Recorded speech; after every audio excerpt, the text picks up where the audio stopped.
Clink! Crash! A champagne flute shattered against polished marble, its golden contents splashing across Olivia Carter's pristine leather loafer.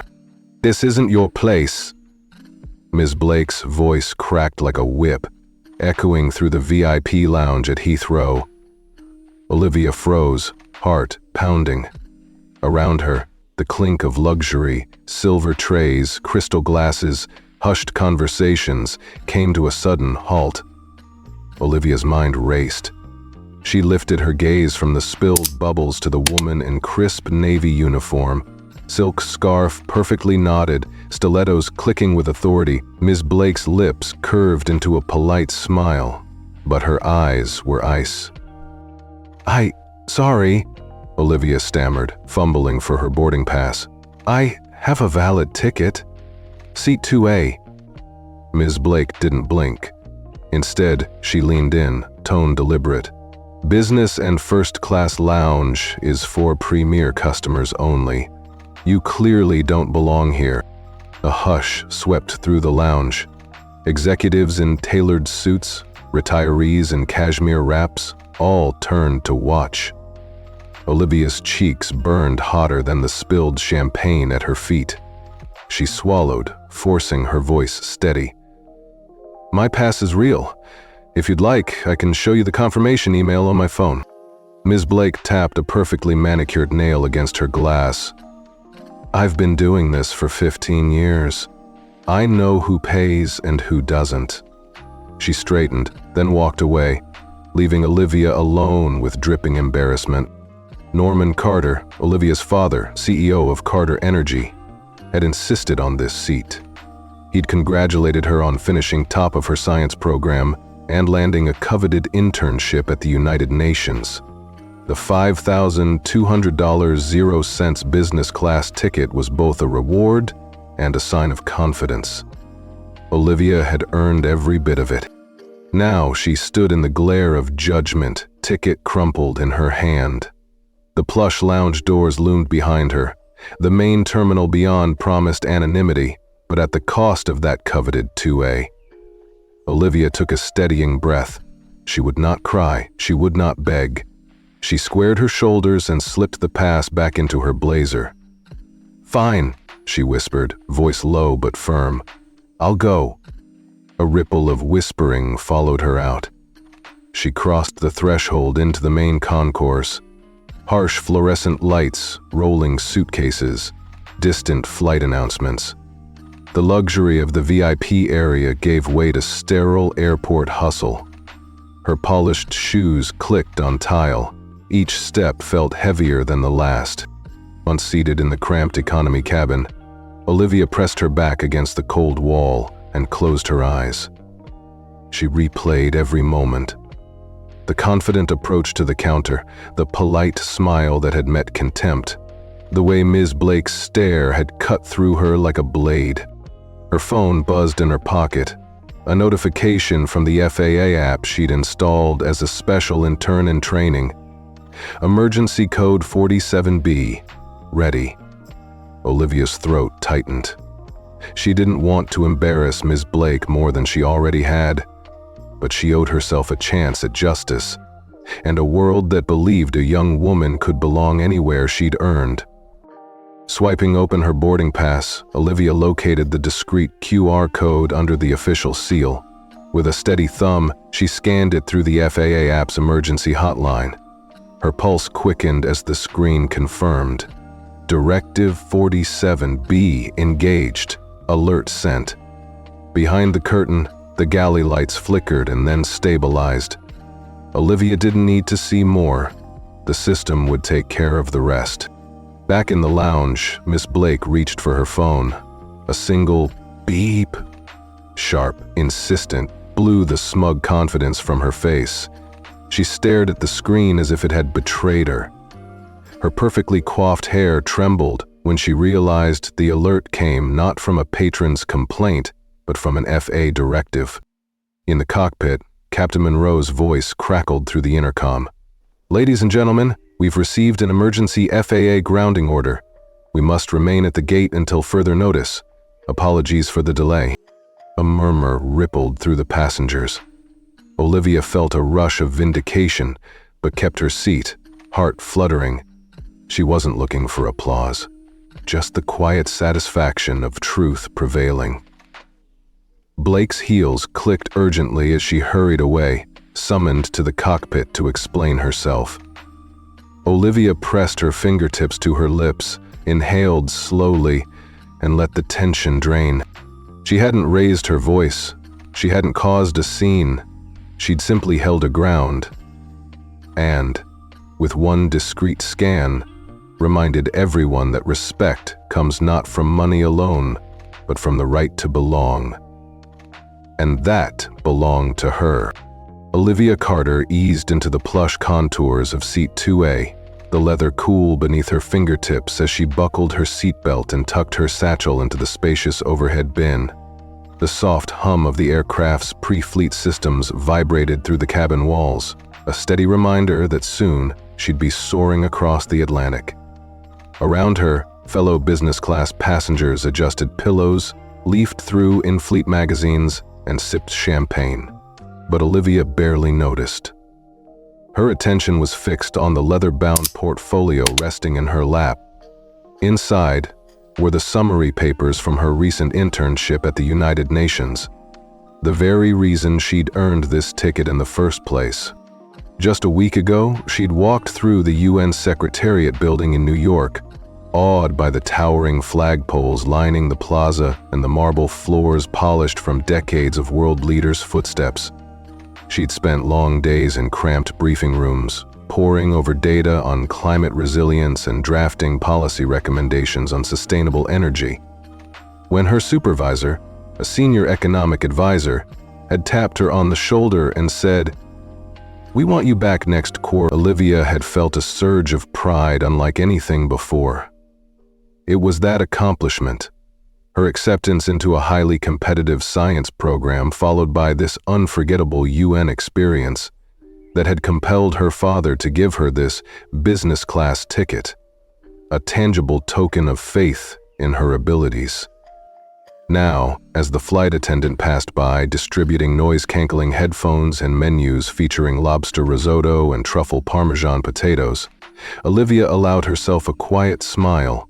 She flipped open her portfolio and reread the cover letter praising her meticulous research and insightful policy analysis. Inside, neatly clipped graphs depicted projected carbon reductions. Beneath them, concise bullet points outlined funding strategies to accelerate renewable infrastructure. Her fingers traced the bullet points almost reverently. She reminded herself that this wasn't just paperwork. It was her contribution to a better future. A soft chime signaled that the cabin doors were closing. Olivia straightened in her seat, smoothing her skirt and lifting her chin. Her heart pounded not with anxiety, but with anticipation. This flight represented more than a trip home.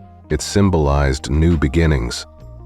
Back in London, she would debrief her UN team via video call, then dive into preparations for her next project, a proposal to integrate solar microgrids in rural communities. All of it drove her forward, fueled by the belief that even at 17, one person's determination could spark meaningful change. Her gaze drifted to the window, where pale London daylight was already fading into dusk. The sleek silver wing of the jet reflected the tangerine glow of sunset clouds. A familiar thrill ran through her chest, the thrill of possibility, of boundless horizons stretching out beneath the wings. She remembered her first solo flight at age 14, when her nerves had morphed into exhilaration the moment the plane lurched down the runway. That day, she'd promised herself she'd never let fear hold her back. Tonight, she was reminded of how far she'd come. Just as she settled into her thoughts, the flight attendant, who'd checked her boarding pass earlier, Blake, swung by with a tray of sparkling water.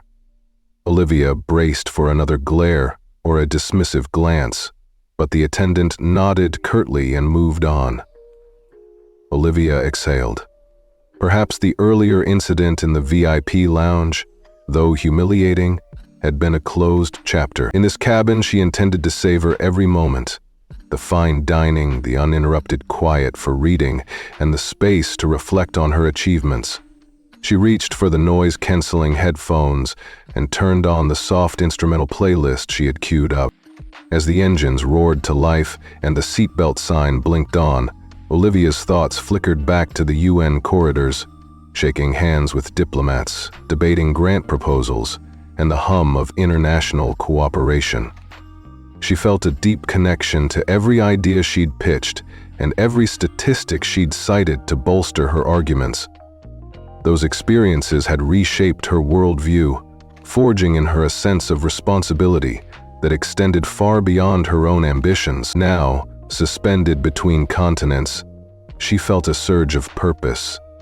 To translate those policy ideas into real-world action, starting with the next phase of her career.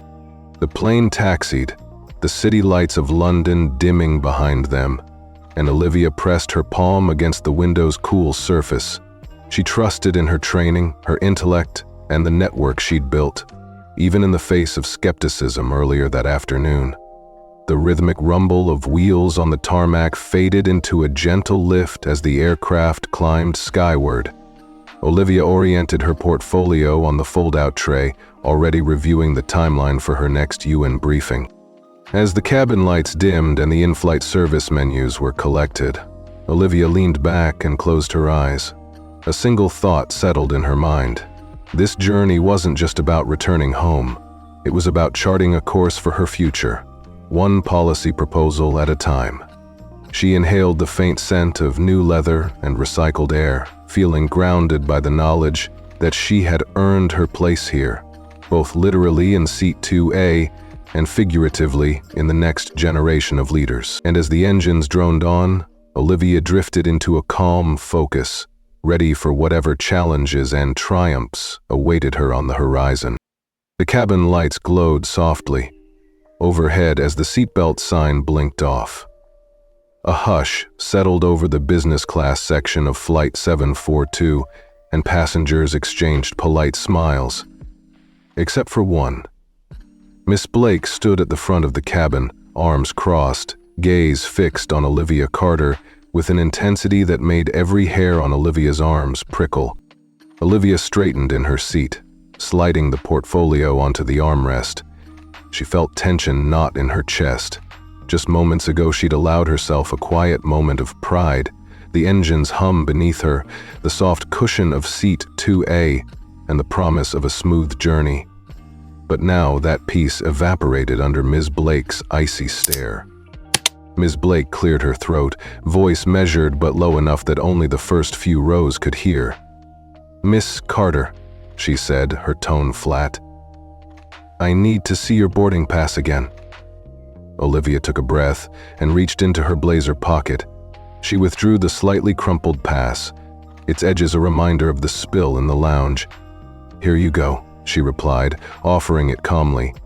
Mrs. Blake studied the pass for a heartbeat longer than necessary. Other passengers in the first 4 rows glanced at each other, sensing the tension. Olivia's pulse thundered in her ears, and she reminded herself to breathe slowly, to keep her voice even. Finally, Ms. Blake's eyes narrowed. "Seat 2A," she read aloud, then looked up. "I'm afraid there's been a mistake." Olivia's throat went dry. "What do you mean?" Her fingers curled around the armrest. Without warning, Ms. Blake leaned forward, lowering her voice to a whisper that carried, "Your ticket is for business class, yes. But tonight's flight has a special configuration. We're oversold by 2 seats, and those seats go to our frequent flyer platinum members." She paused for dramatic effect. "I don't make the rules. You just have to comply." Heat rushed to Olivia's cheeks. She swallowed hard. "I'm a platinum member," she said quietly. "My boarding pass even shows the status indicator." She tilted the pass to catch the overhead light. The little gold star sat next to her name. Ms. Blake's nostrils flared. "That star doesn't mean you outrank our corporate clients," she said sharply. She pointed toward the economy cabin through the curtain. "Please, gather your belongings and move to your reassigned seat." A murmur rippled through the cabin. Olivia looked around. Executives paused mid-sip, older couples exchanged uncomfortable glances, and a mother gently hushed her child.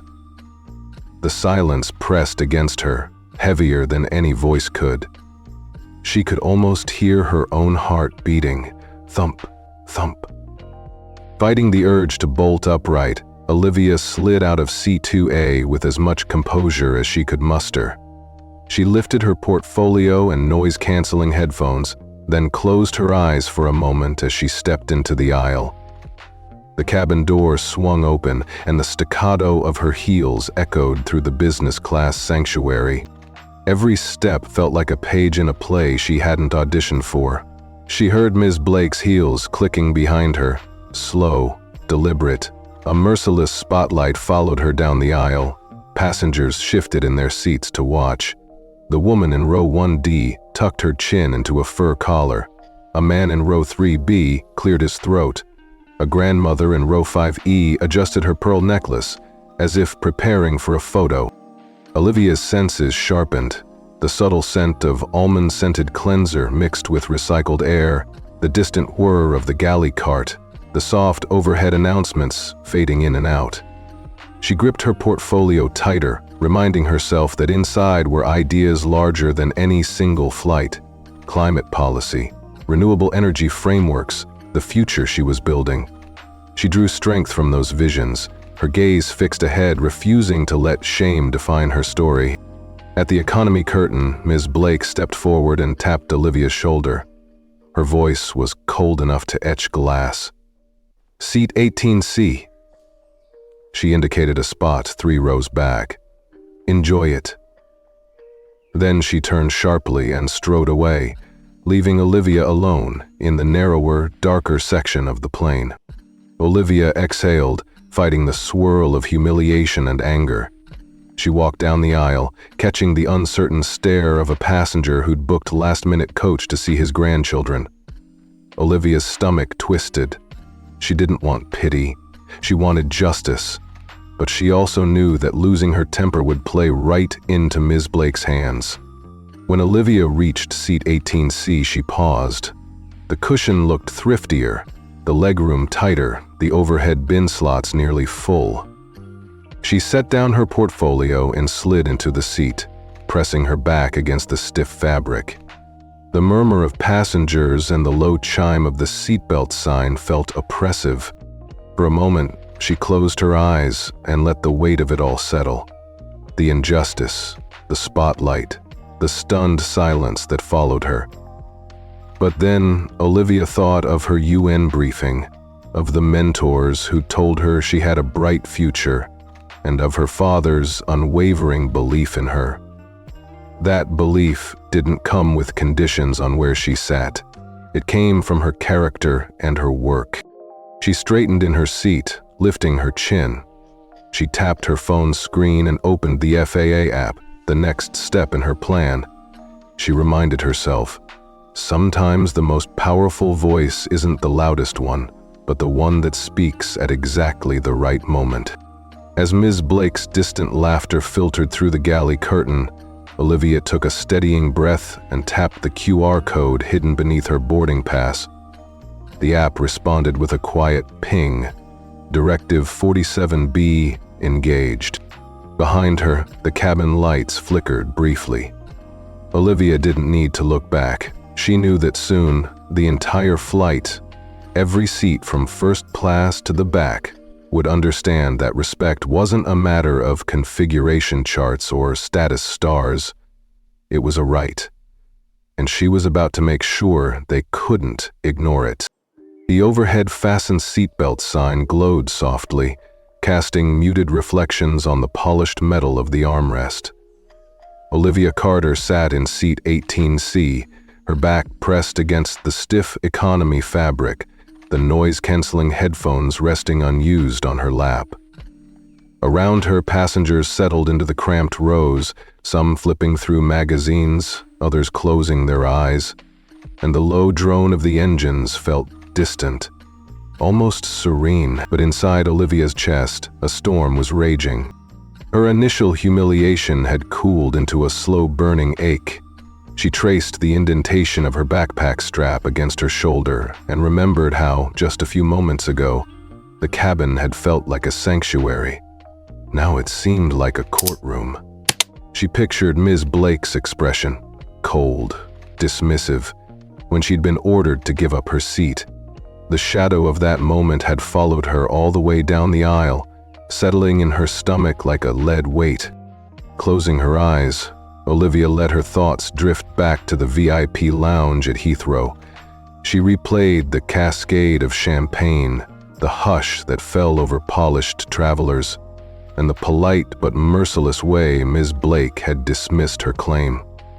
Every detail felt magnified now. The click of heels, the low murmur of onlookers, the spotlight glare of judgment. She could still feel her pulse thudding against her throat as she stepped into this narrower world where legroom was a luxury and personal space vanished.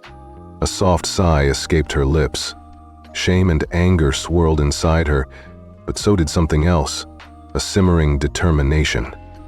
She reminded herself of the United Nations briefing rooms, where data and facts trumped prejudice. She recalled how her mentor had praised her for presenting clear evidence, not drama. How her calm, collected approach had swayed diplomats twice her age. If she had the power to shift global policy on renewable energy, she could find a way to shift this momentary injustice into something meaningful. Olivia opened her eyes and glanced down at her hands resting on her portfolio. The pages of her policy summaries lay folded, waiting. She could have let the injustice define her, could have retreated into tears or a standoff. But that wasn't who she was. She inhaled slowly, feeling the cool, recycled air fill her lungs, and let her racing mind settle.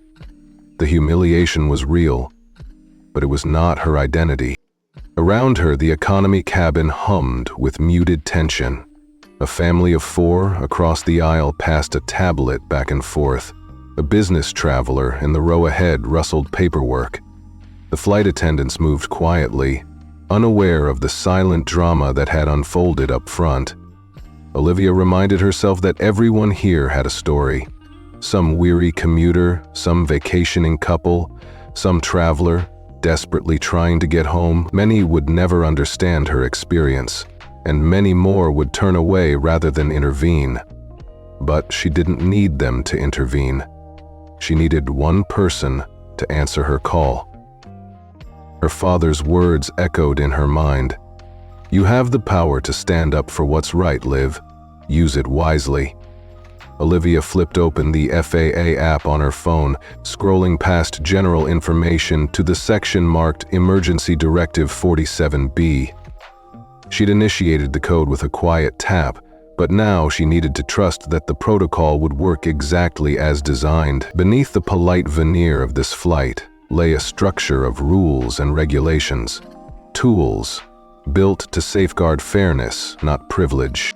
Her gaze drifted to the curtains separating first class from economy. She pictured Ms. Blake pacing behind it, mangled confidence now replaced by frantic anxiety. Beneath the surface poise, the lead attendant would be forced to reckon with the same truth Olivia felt in her bones. Respect isn't allocated by seat number, it's earned by action. Olivia set her phone aside and let her fingers trace the embossed airline logo on the armrest. Each press grounded her. This was real. She pictured the captain's announcement reverberating through the cabin. "We've received an emergency grounding order. Please remain in your seats." The words had been calm but unyielding, a reminder that authority could be wielded quietly, without spectacle. A gentle chime indicated the flight attendants were preparing dinner service. The galley door opened, and the scent of roasted chicken and steamed vegetables drifted down the aisle. Normally, Olivia would have closed her eyes and looked forward to the meal. Tonight, Food felt like a distant luxury. Instead, she leaned back and let herself absorb the moment. The tactile coolness of the safety card against her palm, the steady engine hum, the faint rumble of the wheels against concrete as the plane settled at the gate. Time seemed suspended. Passengers exchanged uncertain glances, wondering why takeoff had stalled. Many tapped their watches or windows. Some whispered to companions. Still, they did not look at her. She was a ghost in the cabin, unseen yet unmistakably present. That silence carried weight. It signaled collective recognition of wrongdoing, even if unspoken. Olivia closed her eyes again, and this time, she welcomed the quiet. She let the mix of pain and empowerment flow through her veins like electricity. The injustice was the spark. Her response would be the flame. She didn't need to shout. She didn't need tears. She needed resolve. When the call finally came, no roar of engines, no dramatic announcement, Olivia would know she had played her part. She'd allowed the system she respected to do its work. She'd held her dignity rather than letting anger consume her. And in that stillness, she found her strength. With a soft exhale, Olivia placed her hand over her heart. She was sitting in seat 18C, but her soul was unbowed. She whispered to herself, "I belong here. I'll be heard." And in that quiet vow, a new chapter of her story began. One defined not by how she was treated, but by how she chose to respond. Olivia shifted in her economy seat, the fabric's tight weave pressing against her back as she slipped her phone from the inside pocket of her blazer.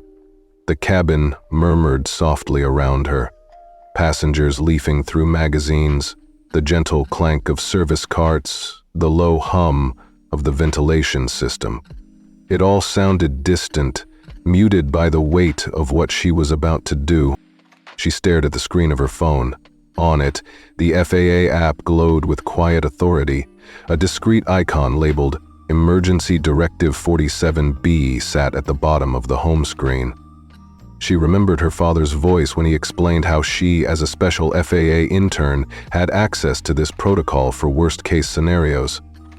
"Liv," he'd said, "if you ever face discrimination or a safety threat, you initiate the code. The moment you do, you're tapping into federal power, no questions asked." Her thumb hovered over the icon. Olivia's pulse sped up. In one pocket lay her portfolio filled with United Nations reports. In another, her boarding pass embedded with the hidden QR code.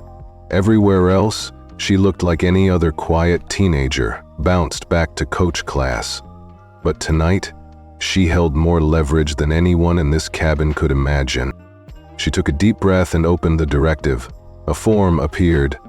"Confirm Emergency Directive 47B activation," it read, detailing that this protocol would ground the aircraft immediately for a formal investigation. She glanced around the aisle. Nobody was watching her. The passenger in 18B was dozing, the couple in 18A whispering about holiday plans, the mother in 19C gently humming to her toddler. They all assumed she was just another economy traveler. Olivia swiped to confirm.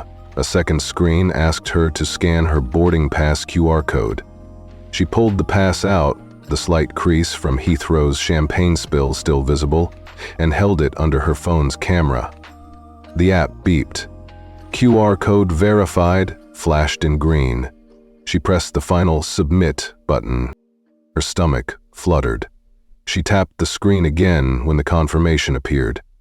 Directive 47B engaged, notifying flight crew and FAA operations. Then she set the phone aside, folding her hands in her lap. Immediately, the cabin lights flickered as the galley doors swung open and the staff's brisk conversation stilled. Olivia felt a ripple of anticipation. This was it. The system she trusted was moving into action. Up front, Captain Monroe's voice crackled over the intercom, calm but unmistakable. Ladies and gentlemen, this is your captain speaking. We have received an emergency ground directive from the FAA under Directive 47B. Please remain in your seats with your seatbelts fastened. We will return to the gate momentarily. A collective murmur rose among the passengers. The toddler in 19C stirred and looked around, confused. The couple in 18A exchanged startled glances. Olivia, her heart pounding in her ears, remained perfectly still. An island of composure amid the swirl of confusion. In the galley, Ms. Blake froze mid-step, her tray of wine glasses trembling in her hand. She exchanged a look with her junior attendant, Luis, lips parting as if to speak, then clamped her mouth shut. A bead of sweat formed at her temple. Olivia's stomach tightened at the sight of Ms. Blake's panic. Finally, the attendant set the glasses down with exaggerated care and hurried up the aisle. Olivia watched as Ms. Blake's heels clicked urgently on the cabin floor. The flight attendant's usual crisp posture was gone, replaced by an anxious hurriedness. She disappeared behind the curtain that separated first and business class. Behind her, Luis hovered, eyes darting to the cockpit door. Olivia exhaled slowly. This side of the curtain, the economy cabin still buzzed quietly. People whispered to their neighbors, their voices a low hum. A woman in 20D tapped her watch. A man in 17F stood and peered forward through the overhead bins, frowning.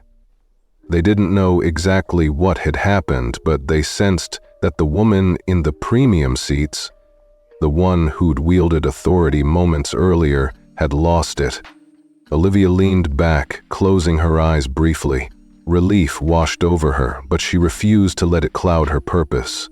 She reminded herself that this was only the beginning of accountability. Next, Ms. Blake would have to face the captain and FAA investigators, explain her actions under oath. Olivia felt a quiet thrill at the thought. Captain Monroe's voice returned, softer this time. We're taxiing back to gate 27. We apologize for the inconvenience and will update you as soon as we receive further instructions.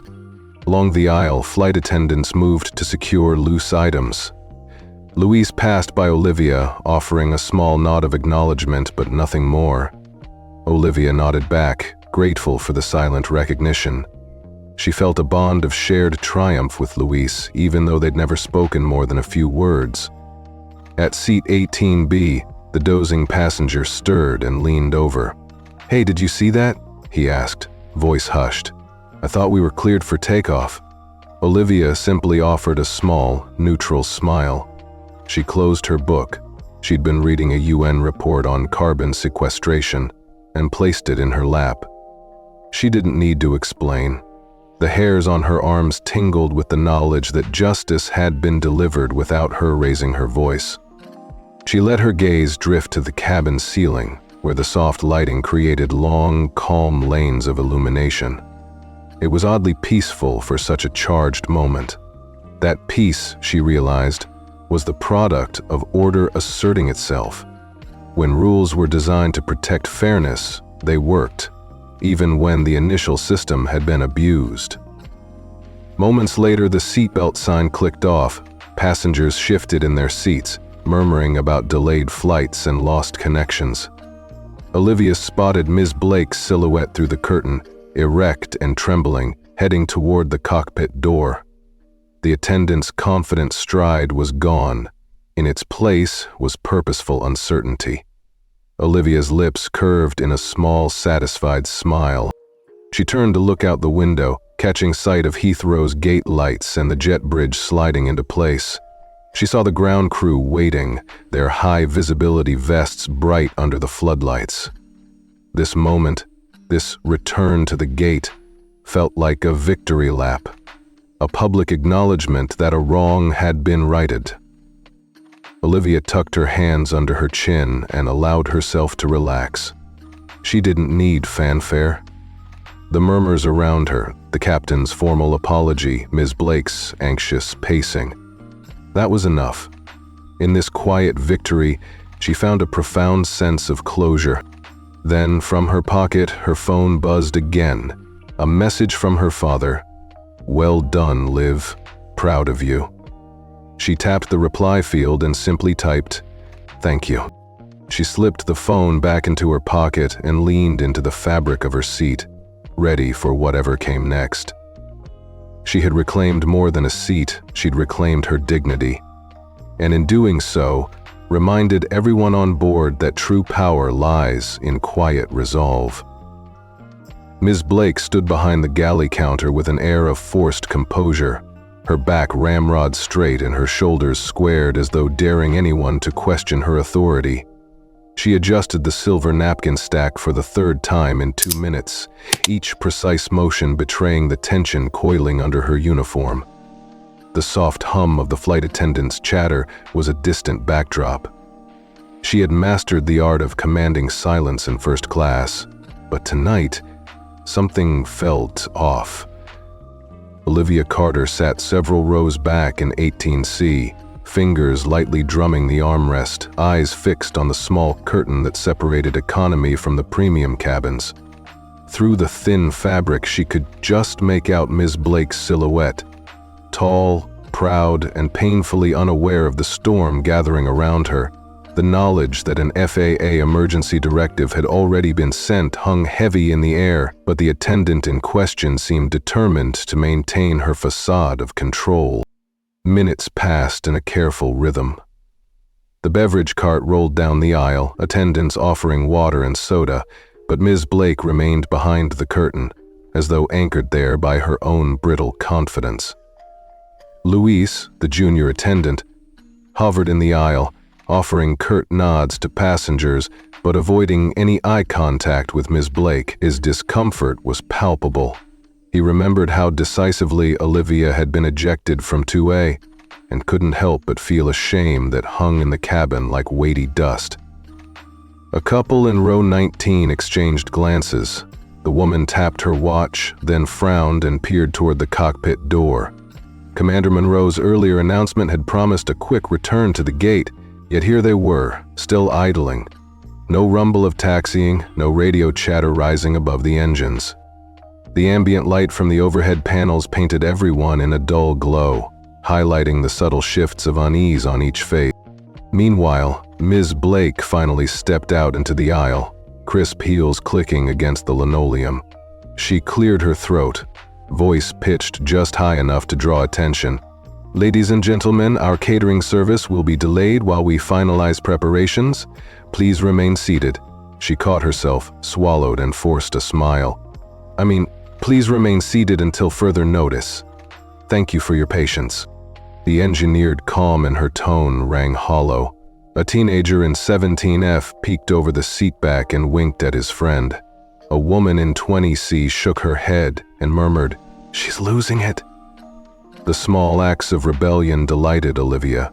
Each whispered exchange, each sideways glance was a silent indictment of Ms. Blake's earlier arrogance.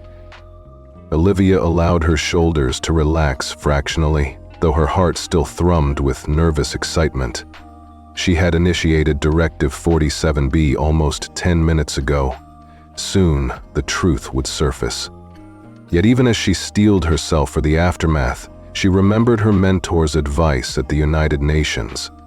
Power sometimes speaks in whispers, not shouts. Olivia tapped her fingers again and closed her eyes, feeling the gentle vibration of the plane's steady hum, a mental lifeline amid the churn of emotions. Behind her, the curtain twitched and Ms. Blake reappeared.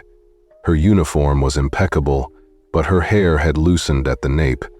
A fine crease furrowed her brow as she straightened in the aisle, scanning the cabin. She caught Olivia's gaze for an unflattering instant, her expression flickering between defiance and alarm. Then she looked away, eyes darting to the overhead bin, as though expecting yet another challenge to her authority. Olivia felt that electric thrill, the quiet pleasure of watching someone who had abused power suddenly confronted by its consequences. Yet she refused to revel in gloating. Instead, she leaned forward and clasped her hands in her lap, reminding herself this was more than personal victory. It was about the principle that no one should be judged solely on appearance.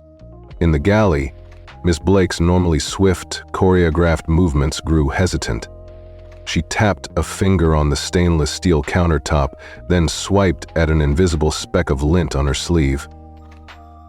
Luis watched from the corner of his eye, posture stiff.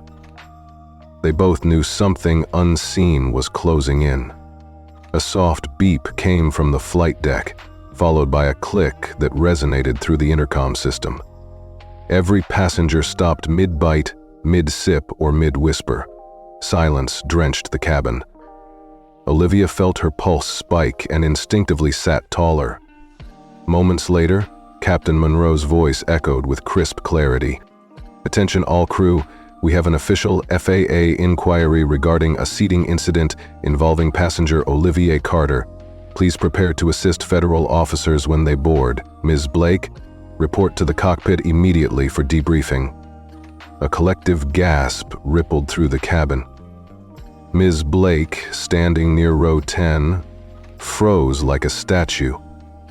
The spoon she held fell clattering to the tray she carried. Her lips parted in shock. She hadn't anticipated the FAA would involve herself so directly or call her up by name. Olivia sat back and exhaled, a slow, relieved breath. But she remained still, hands folded in her lap. She watched Ms. Blake's shoulders curl forward as she set down the tray and hurried away, swallowed by the curtain. For a fleeting moment, the cabin light seemed to hum brighter, as if the airplane itself was celebrating justice. Passengers murmured. A man in 16D rubbed his chin. "I guess she really messed up," he said to his neighbor. "Grounding the entire flight? That's not just a slap on the wrist." A woman in 21F pressed a finger to her lips and offered Olivia a small, apologetic smile. Olivia nodded graciously. As the cabin buzzed with quiet vindication, Olivia closed her eyes once more. She felt a gentle warmth spread through her chest, equal parts relief and resolve. This was the turning point, the moment when injustice met accountability. She thought of her father's pride, of the UN mentor's faith in her abilities, and of every statistic she had compiled to drive policy change. None of it felt irrelevant now. It all converged into this one clear victory. Behind the curtain, Ms. Blake's muffled footsteps echoed as she climbed into the cockpit. Olivia imagined the moment she crossed the threshold. The single knock, the curt nod, the sliding of the cockpit door closed. Inside, the captain and FAA officials would sift through her actions, ask the hard questions, and record everything. The murmur of conversation rose as passengers speculated about Ms. Blake's fate. Olivia listened, her expression calm, thoughtful.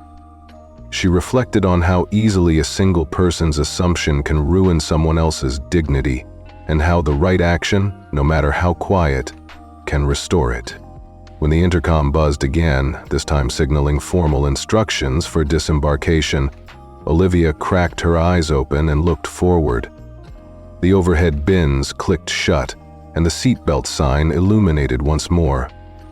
Everyone leaned forward, bracing for another announcement. To Olivia, though, it all felt like aftermath, the calm after the storm. She pressed her palms to her knees, closed her eyes, and let herself settle into that serene sense of purpose. The system she believed in had worked. Authority had been checked, and respect reinstated where it belonged.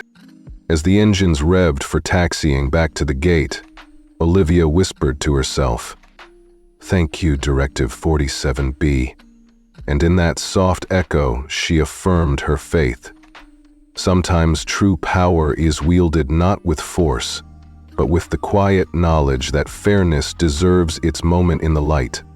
A sudden silence fell over the cabin as the intercom crackled to life.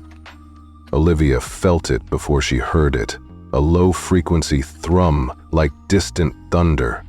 She glanced up from her seat in 18C to see Ms. Blake's silhouette materialize behind the curtain.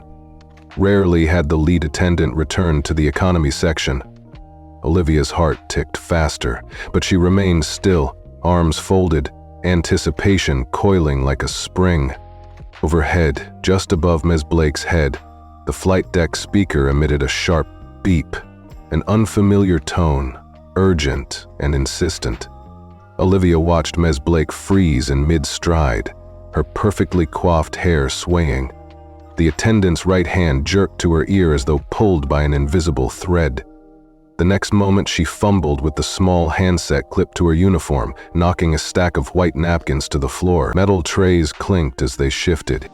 Passengers shifted in their seats, alarmed by the abrupt interruption in routine. A business traveler in 17A murmured to her neighbor, "That doesn't sound good," while a retiree in 18D gripped his armrest. The gentle hum of the engines felt distant now, replaced by a tension that rippled through every row. Ms. Blake pressed the handset to her ear. Her eyes, usually composed and confident, darted wildly. She inhaled sharply, shoulders trembling. Olivia watched as the attendant's face drained of color, lips parting to whisper something inaudible into the handset.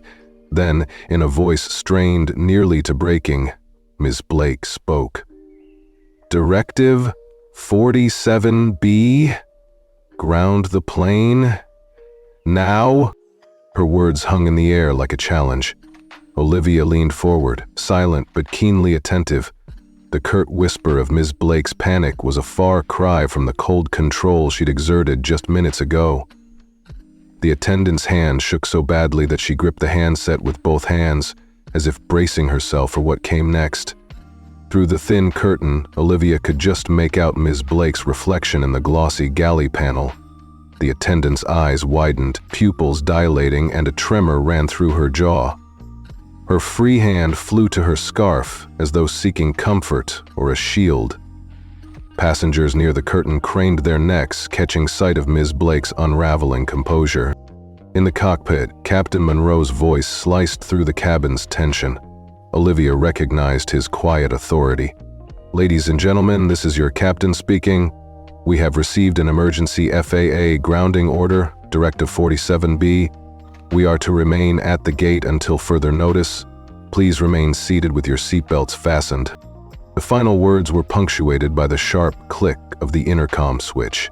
Olivia closed her eyes briefly, relief mingling with satisfaction. She imagined the tactile reassurance of the seatbelt sign flickering on, the silent solemnity that followed such an announcement. But all eyes were on Ms. Blake. She had stifled a gasp into the handset and now stood motionless, her uniform suddenly stiff and foreign. She swallowed hard, throat bobbing. It was as if the ground had dropped from beneath her feet. A young flight attendant, Luis, stepped forward, concern etched on his face. He offered Ms. Blake a water bottle, but she shook her head, as though afraid even a single sip might betray her. Olivia recognized the look. Pure, unfiltered panic. The attendant who had wielded power so effortlessly now seemed at the mercy of an authority she neither created nor controlled.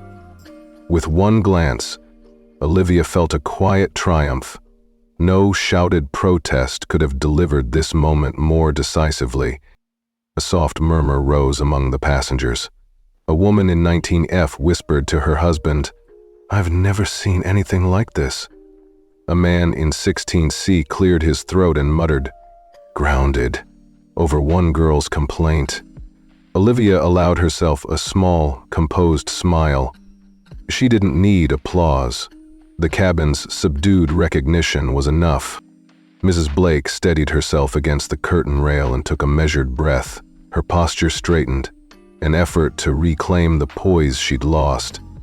She looked out over the cabin, eyes sweeping from row to row, as though searching for blame.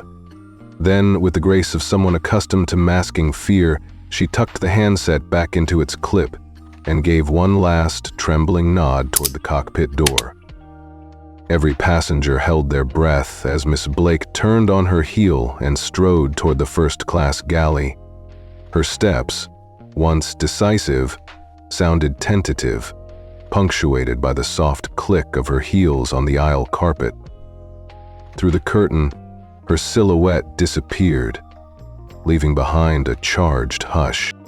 Olivia sat back, pressing her palms flat against the armrests.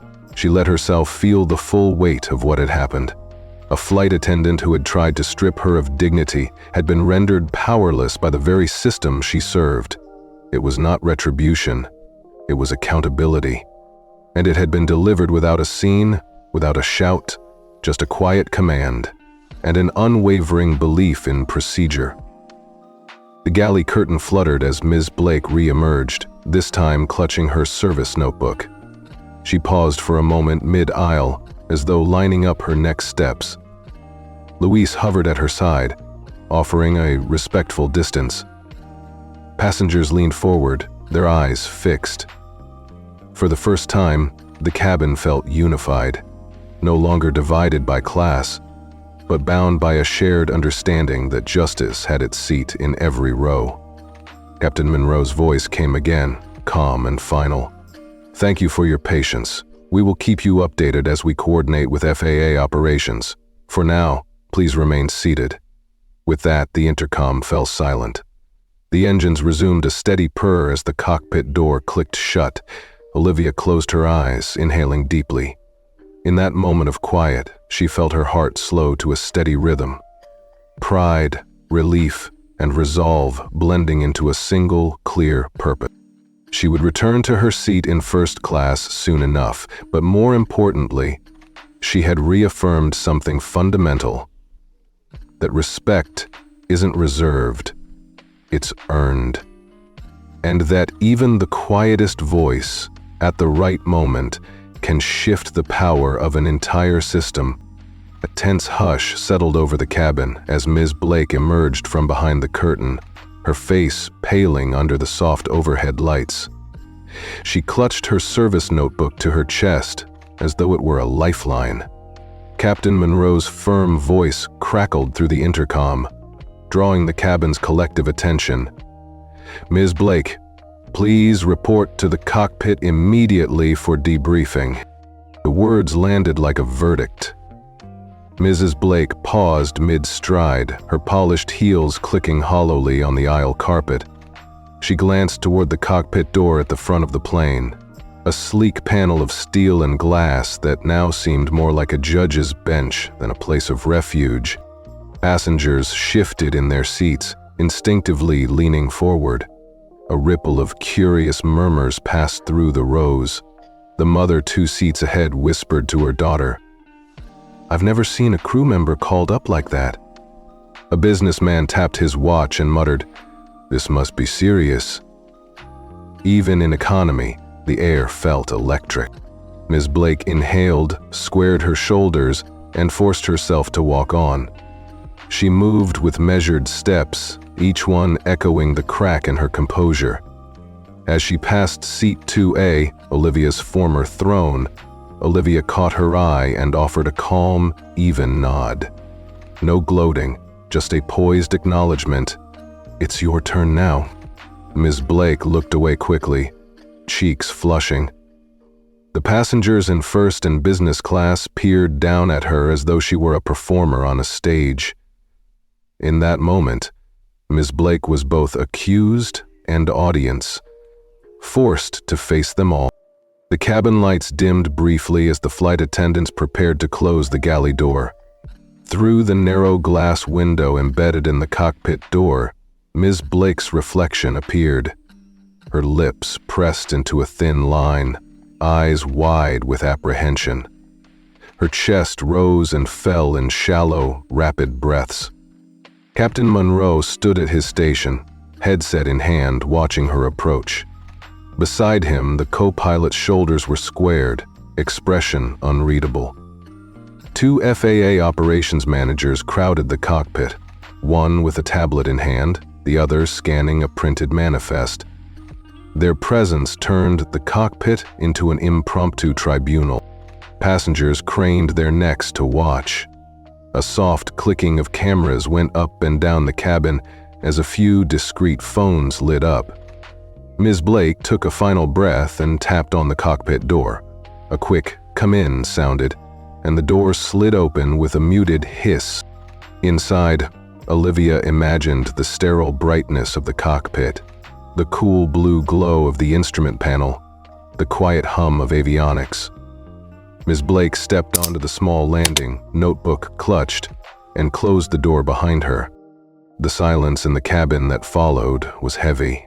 Passengers exchanged glances, some sympathetic, some curious, many quietly satisfied. The flight attendant Luis approached Olivia and offered a small, respectful nod. Olivia nodded back, heart fluttering with a mix of relief and empathy. This was not just about vindication, it was about witnessing the moment when authority had to answer for its misuse. For several minutes the cabin remained still. Drinks went unpoured, magazine pages stayed unturned. Everyone sensed the gravity of the debriefing. In the dimmed lighting, the rows of seats looked like courtroom benches, and Olivia felt the weight of every silent gaze. Back in the cockpit, Captain Monroe cleared his throat and set aside his coffee mug. He regarded Ms. Blake with professional detachment. "We've received the FAA's directive, Ms. Blake," he began, voice calm but firm. "I need you to explain, in your own words, the sequence of events that led you to question Ms. Carter's seat assignment." Ms. Blake swallowed hard. Her gaze flickered to the tablet in the FAA manager's hand, then back to the captain. I followed procedure, Captain," she said, voice trembling. "When I saw a passenger I didn't recognize in business class, I assumed a ticketing error. I asked for her boarding pass, and when I saw the name and status, Her voice cracked, and she stopped, as though the truth were lodged in her throat. The FAA manager cleared his throat. "Ms. Blake, the passenger's ticket was scanned and verified by ground staff. You did not request that verification, nor did you consult the manifest. Instead, you made a judgment based on appearance. Is that correct?" Ms. Blake's shoulders sagged. She closed her eyes for a split second, then opened them, blinking back tears. "Yes," she whispered. "It was my assumption." Olivia felt a quiet ripple of astonishment ripple through the cabin. On her phone, she saw a fellow passenger send a silent emoji of surprise to a friend. An involuntary collective gasp. This wasn't shouted. It was conceded. In the cockpit, the captain exchanged a brief look with the co-pilot.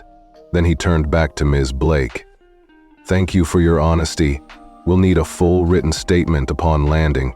For now, please return to your position and continue service under supervision." Ms. Blake nodded, face pale. She stepped back to the threshold of the cockpit door and hesitated.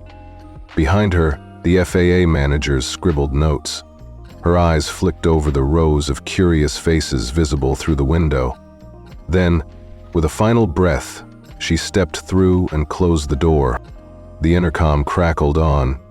Captain Monroe's voice once more. "Ladies and gentlemen, thank you for your patience. We're cleared to prepare for departure, pending FAA clearance upon landing. We apologize for the delay." The cabin exhaled as one. Passengers sank back, the tension loosening at last. Olivia leaned forward, resting her chin on her hands, and allowed herself a small, private smile.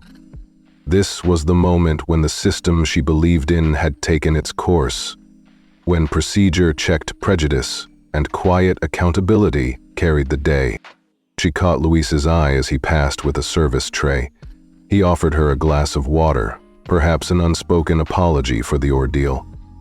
Olivia accepted it with a nod of thanks. The gentle clink of ice in the glass sounded to her like a soft applause, an affirmation of dignity restored. And as the cabin lights brightened and the engines hummed back to life, Olivia settled back into her seat, confident that the truth, once unleashed, would never again be overshadowed by assumption. A low murmur rippled through the cabin as Ms. Blake stepped away from the cockpit door. The hush wasn't polite. It carried the weight of collective awareness.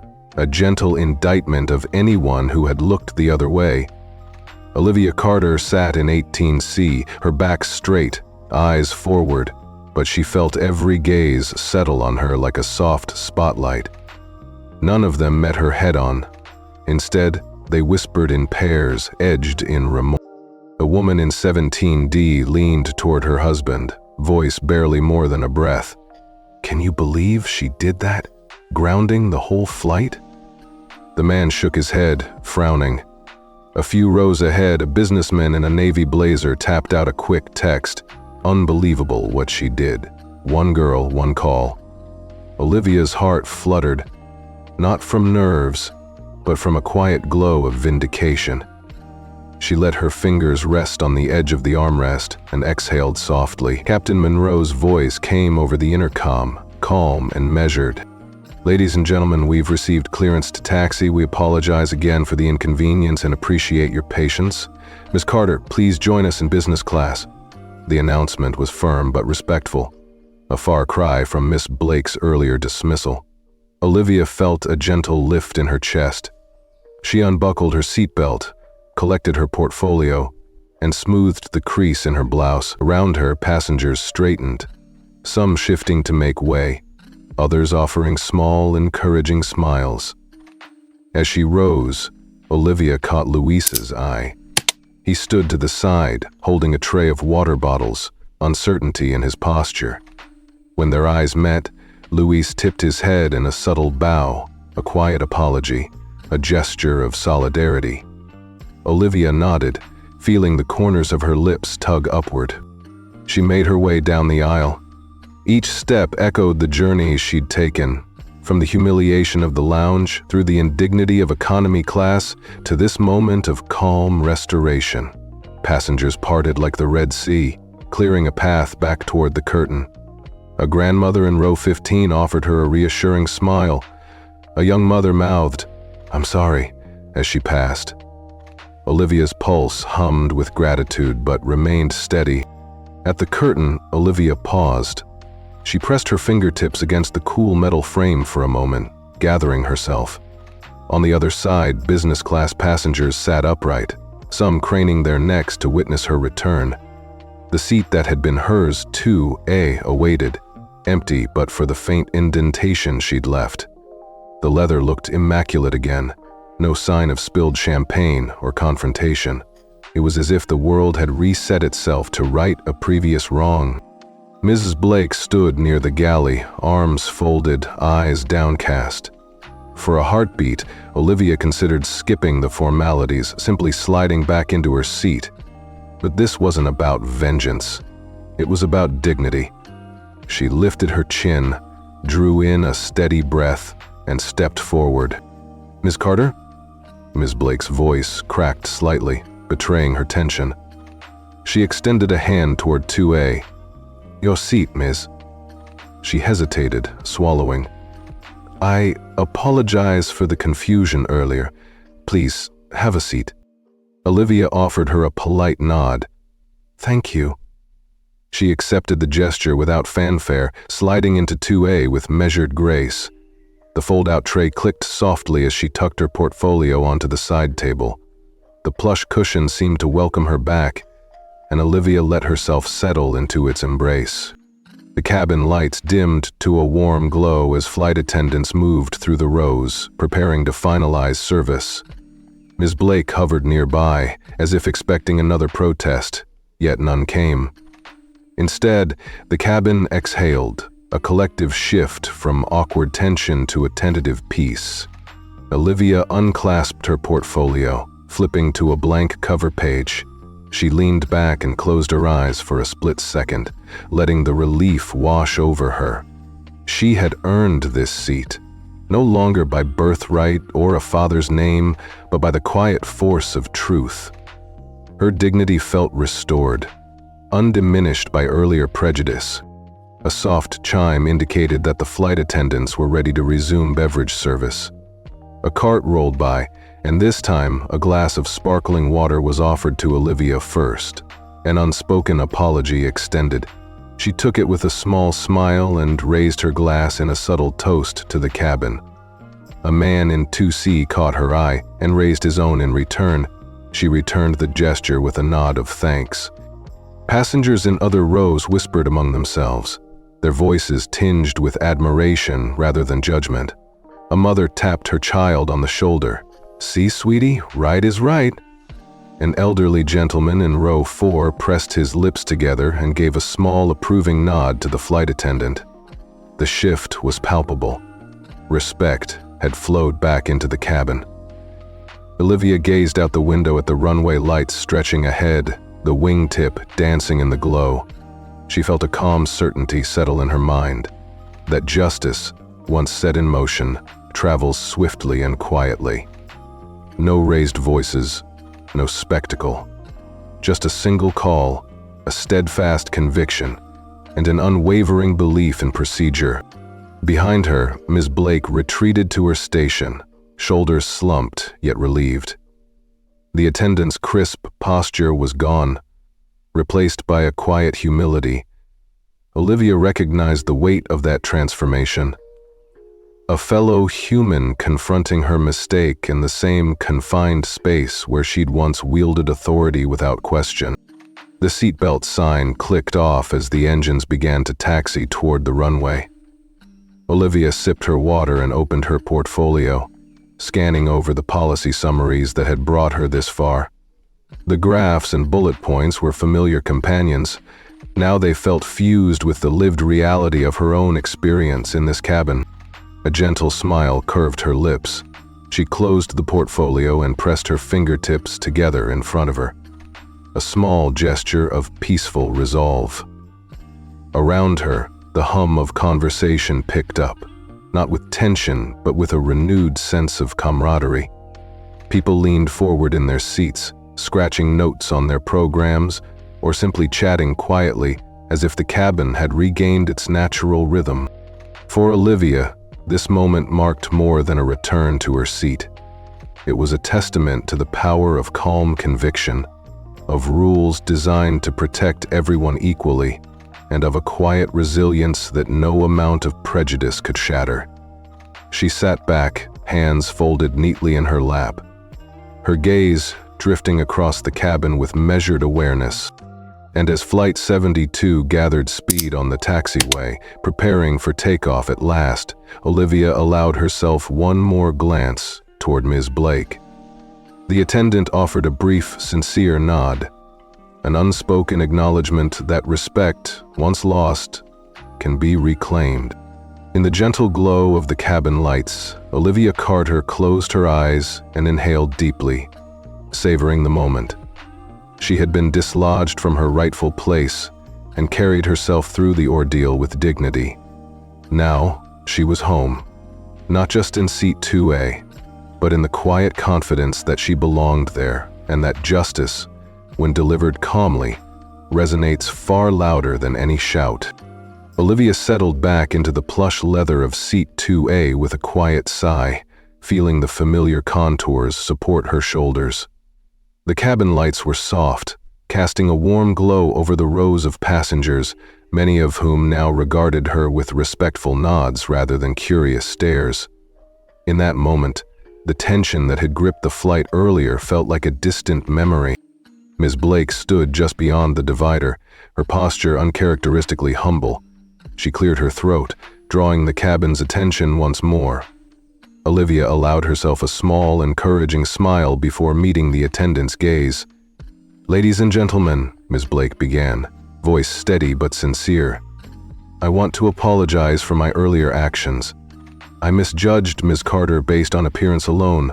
That was wrong, and I am truly sorry." Her words hung in the air, and a hush fell over the cabin. Olivia nodded once, acknowledgement, not triumph. The consummate professional, she believed even apologies should be delivered with grace. Around her, passengers offered soft applause, a gentle rhythm that rippled through both cabins. A gentleman in the front row raised his glass of water in a muted toast. A woman in business class dabbed at her eyes with a handkerchief. The toddler 2 rows back clapped once, delighted by the sound. Olivia felt a rush of warmth. This wasn't about spectacle. It was about restoring dignity quietly, sincerely. Ms. Blake's eyes flickered with emotion. She placed a hand over her heart. "I let my assumptions get in the way of my duties," she continued. "I promise to do better, to treat every passenger with the respect they deserve." Behind Ms. Blake, the junior attendant Louise offered Olivia a small nod and a respectful bow. Olivia returned it, maintaining eye contact long enough to convey both forgiveness and solidarity. It was a moment of shared humanity, one that needed no further words. Passengers leaned forward in their seats, smiles replacing the curiosity that once colored their expressions. A woman in 2C whispered to her companion, "That took real courage." The companion merely nodded, eyes fixed on Olivia, as if she were a beacon of resilience. Olivia closed her eyes briefly, savoring the affirmation of justice restored. She reached into her seat back pocket and pulled out her notebook, flipping to a blank page. With a careful pen stroke, she jotted 2 words at the top. "Dignity restored." As the engines roared to life and the captain's voice announced impending takeoff, Olivia tucked the notebook away. She fastened her seatbelt, her thoughts drifting to the policy proposals she'd been developing for renewable energy, work she intended to return to once the plane touched down. The contrast struck her. Global issues worthy of debate, yet human decency was often the simplest form of progress. Before the seatbelt sign turned off, Ms. Blake approached Olivia's row. She placed a small envelope on the side table, an official FAA commendation for Olivia's composure under pressure. In a low voice meant only for Olivia, she said, "You reminded all of us why respect matters." Olivia accepted the envelope with gratitude. "Thank you," she replied softly. Ms. Blake offered her a genuine smile, one free of the earlier arrogance. "Welcome back to 2A," she said. Olivia leaned back, pressed her palms to her lap, and exhaled a long, contented breath. In that moment, business class felt not just like a travel upgrade, but a sanctuary of restored respect and shared humanity. And as Flight 742 soared into the night sky, Olivia knew this chapter of her journey would echo far beyond any policy paper, because sometimes the simplest act of an apology can change everything. Olivia settled into her seat and looked directly into the aisle camera, her gaze calm, inviting. The cabin's soft murmur served as the backdrop as she spoke in a measured, warm tone. "Hey everyone," she began, voice steady. "I'm Olivia Carter. You just saw what happened when I stood up for my rights. Without yelling, without drama. I want to know, have you ever been told you didn't belong somewhere you'd earned a place?" A brief pause let her question hang in the air. She let the camera capture the attentive faces around her, passengers leaning forward, eyes bright with curiosity. "Drop a comment below and tell me your story," Olivia continued. "Maybe you've faced something similar, at work, at school, or even in a public place. How did you handle it? Or if you haven't yet, what would you do in my seat? I read every comment and love hearing from you." She leaned back and offered a genuine smile. "If this kind of story resonates with you, when quiet strength beats prejudice, go ahead and hit that like button. And if you haven't subscribed yet, tap subscribe and ring that bell so you don't miss our next video. We've got more powerful, true stories coming your way."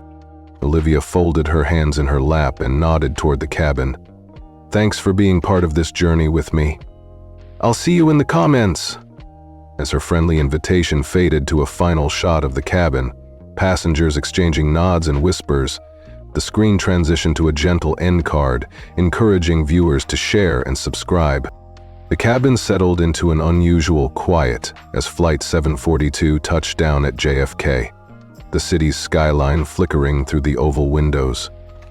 Entertainment screens dimmed, and even the flight attendants moved with a subdued purpose. Olivia Carter remained in seat 2A, hands folded on her lap, watching as the cabin crew prepared for disembarkation. She felt a gentle flutter of anticipation, but this time, it wasn't nerves. It was the promise of real lasting change. Moments later, Captain Monroe's voice crackled through the intercom. "Ladies and gentlemen, thank you for your patience. We will begin disembarkation row by row. Please remain seated until your row is called." Olivia stood, shouldering her satchel, and watched the first-class divider curtain part. Ms. Blake emerged from the galley, her uniform crisp, but her expression solemn. She met Olivia's gaze for a fleeting second. No pride, no defiance, just a shared acknowledgement that this moment marked the end of one story and the beginning of another. As passengers filed past, some offered Olivia tentative smiles, others murmured quiet words of thanks. A business traveler in 1C held out a small card. "You reminded me what dignity looks like," he whispered. Olivia accepted it with a nod, warmth pooling in her chest. Once the aisles cleared, Olivia and Ms. Blake found themselves side by side near the cabin door. A ground agent from the FAA waited there, a badge glinting on his lapel.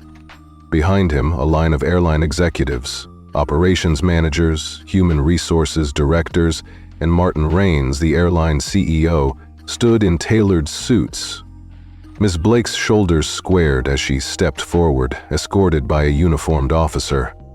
The FAA agent spoke quietly into a recorder.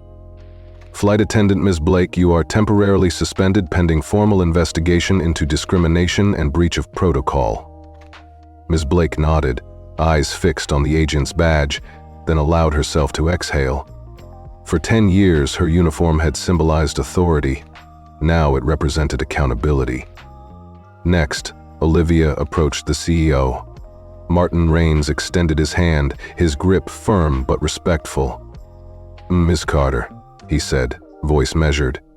"On behalf of our airline, I want to personally apologize for how you were treated. Effective immediately, we're implementing a new 2-step seat verification protocol and mandatory bias training for all crew members. We're also creating a direct line to the FAA for any passenger concerns regarding discrimination." Olivia smiled gently. "Thank you, Mr. Raines. I appreciate that you're taking responsibility." He nodded, eyes earnest. "Your courage reminded us that respect isn't optional. It's essential. And we'll be sharing the details of these changes publicly." Olivia turned away, stepping onto the jet bridge, the hustle of ground crews and tug vehicles welcoming her return to the world beyond the cabin. She paused, looking back one last time through the open door. The plane's interior, once a site of conflict, now felt like a classroom where lessons in empathy and fairness had been taught. A few days later, the airline released an official statement. "In light of recent events on Flight 742, we are instituting the following measures effective immediately. 2-step seat verification. All passengers in premium cabins will have their boarding passes scanned at check-in and again upon boarding. Mandatory bias and empathy training. Quarterly, interactive sessions for all flight crew emphasizing passenger dignity and elimination of unconscious bias. FAA Liaison Protocol. A direct, real-time reporting channel between crew and the FAA for any claims of discrimination, with an independent investigator assigned within 24 hours. We apologize unreservedly to Ms. Olivia Carter and all passengers affected.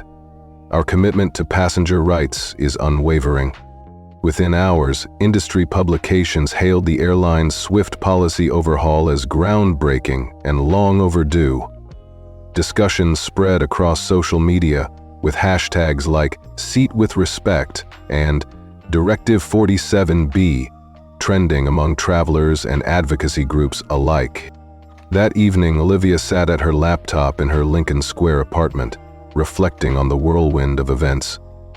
She opened her email to find dozens of messages, schoolmates sharing similar stories of prejudice, civil rights organizations inviting her to speak at panels, and even a couple of airlines asking for insights into implementing their own bias training. She replied to a handful, keeping her responses simple. "Thank you for reaching out. Keep pushing for fairness." Her father's final message waited in her inbox. "You did exactly what you needed to do. Proud of you, Liv." She smiled at the screen and closed the email. In the quiet of her apartment, Olivia realized this was her new calling. Not as a diplomat or a pilot, but as an everyday advocate for justice. The policies she had influenced on a single flight were already shaping industry-wide change. A week later, the FAA hosted a virtual summit on passenger rights. Directors of aviation safety, airline executives, and senior FAA officials logged in from around the globe. On the agenda, case study Flight 74202, a detailed walkthrough of how a coded emergency directive grounded bias and grounded an entire airline's complacency. Olivia joined the summit as a guest speaker. When her turn came, she leaned into the webcam, gaze steady, voice calm. "Thank you all for being here. We talk a lot about safety in aviation, engines, weather, mechanical issues, but the most dangerous turbulence isn't in the sky. It's in our judgment.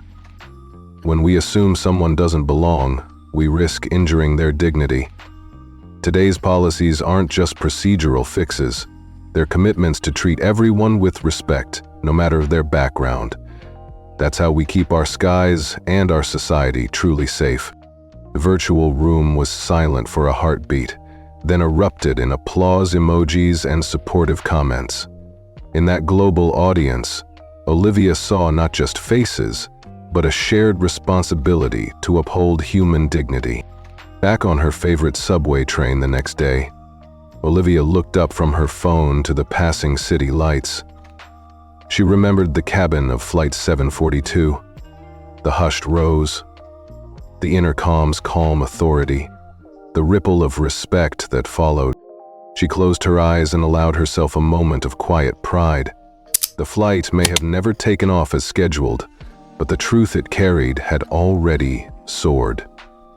And as she stepped off at her stop, blending into the bustling crowd, Olivia knew the real journey had only just begun.